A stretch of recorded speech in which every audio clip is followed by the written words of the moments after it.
రఘుమహారాజు గారి దగ్గర ఉన్న బంగారం అంతా దానం చేసేసాడు. ఆ సమయంలో కౌత్సుడు అనేవాడు ఆయన దగ్గరికి వస్తే ఆయనకి కాళ్ళు కడగడానికి నీళ్లు తేవడానికి మట్టి కుండ మట్టి మూకుడు తెచ్చాట. అప్పుడు కౌత్సుడు, మట్టి మూకుడితో వచ్చావా, నీ దగ్గరికి వచ్చి నేను నిన్ను అడుక్కునేది ఏముంది, నా దాన్నే పోతున్నాను అన్నాడు.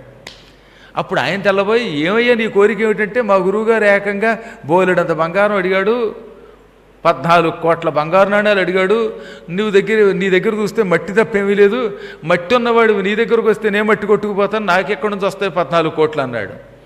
నా దగ్గర లేదయ్యా, నా డబ్బంతా నిన్న యజ్ఞంలో దానం చేశాను, ఆఖరికి నా రాజ్యం కూడా ఇచ్చేశాను, కట్టుకున్న వస్త్రం కూడా ఇచ్చేసి చిన్న అంగవస్త్రం కట్టుకున్నాను, ఆ టైంలో నువ్వు వచ్చావు, అయినా నా దగ్గరకు వచ్చాక నిన్ను ఒట్టి చేతులతో పంపిస్తాను, నీకు కావాల్సింది 14 కోట్లే కదా, ఈ రాత్రికి పడుకో, రేపు నేను తెచ్చి పెడతానన్నట్ట. తెల్లారేసరికి తెస్తానన్నాడు.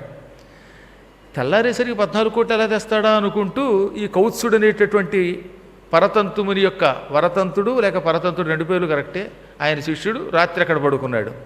ఇప్పుడు ఈ రఘువు ఆ చీకటి పడ్డాక రేపటికల్లా వాడికి 14 కోట్లు ఎలా తేవాలి, భూమండలాన్ని జయించాను, భూమి మీద ఉన్న రాజులంతా తమ దగ్గర ఉన్న డబ్బు నాకు ట్యాక్స్ కింద కట్టేశారు, ఇప్పుడు ఇంకెవరి దగ్గర ఏమీ లేదు, ఇంకా వాళ్ళని పట్టుకు చావగొడితే వాళ్ళు తిరిగి నా మీద దాడి చేస్తారు, పాపం ఏడుస్తారు, ప్రజలని ఒక స్థాయి దాటి పన్నుల వంకతో బాధించకూడదు, కాబట్టి భూమి మీద ఇక ఎవరి దగ్గర ఏమీ లేదు, వాళ్ళని పీడించడం అనవసరం, ఈయన దగ్గర ఏమీ లేదు, ప్రజల దగ్గర ఏమీ లేదు, తెల్లారేసరికి 14 crores తేవాలి.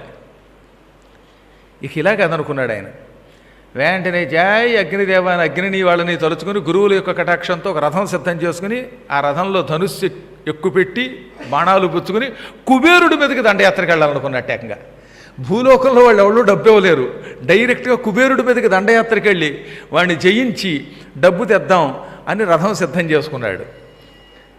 మనకు అనుమానం రావచ్చు, కుబేరుడిని ప్రార్థించవచ్చు కదా అని. ఈయన మహారాజు, వాళ్ళు అక్కడ టీవీ మహారాజు గారు రఘువు యాచన చెయ్యడు, క్షత్రియుడైన, అందుకని ఏకంగా దండయాత్రకి సంకల్పించగానే ఇది కుబేరుడికి తెలిసిపోయింది. సిబిసిఐడీలు ఉన్నారు ఆయనకి భూలోకంలో, వాళ్ళు చెప్పారట, అమ్మ బాబాయ్ రఘు మహారాజు గారితో యుద్ధం నేనెక్కడ చేస్తానని హడిలిపోయి కుబేరుడు ఆయన కోశాగారంలో 100 కోట్లు కురిపించేట బంగారు నాణ్యాలు, యుద్ధానికి వెళ్లకుండానే. తెల్లారు లేచి చూసేసరికి ధనాగారం అంతా బంగారంతో నిండిపోయిందండి అన్నారు కోశాధికారులు, ట్రెజరీ ఆఫీసర్స్ అన్నమాట.